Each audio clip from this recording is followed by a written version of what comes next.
ایک اسلامی بھائی نے یہ سوال کیا کہ کیا دور حاضر میں عورت ایئر ہوسٹس بن سکتی ہیں، یعنی ہوائی جہاز کے اندر نوکری کر سکتی ہیں؟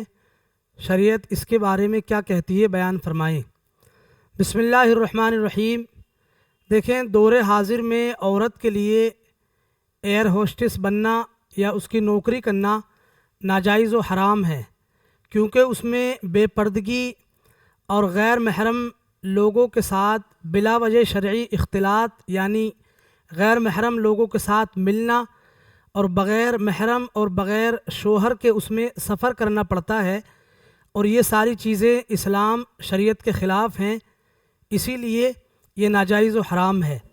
ایک کتاب ہے جس کا نام پردے کے بارے میں سوال و جواب، اس کتاب کے صفحہ نمبر 162 پر تحریر فرمایا گیا کہ فی زمانہ ایئر ہوسٹس کی نوکری کرنا حرام اور جہنم میں لے جانے والا کام ہے، کیونکہ اس میں بے پردگی شرط ہوتی ہے اور اس میں بغیر محرم اور بغیر شوہر کے غیر مردوں کے ساتھ سفر کرنا پڑتا ہے۔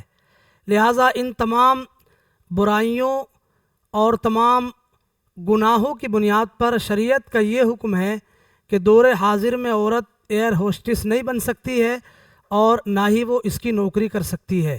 واللہ تعالی اعلم بالصواب۔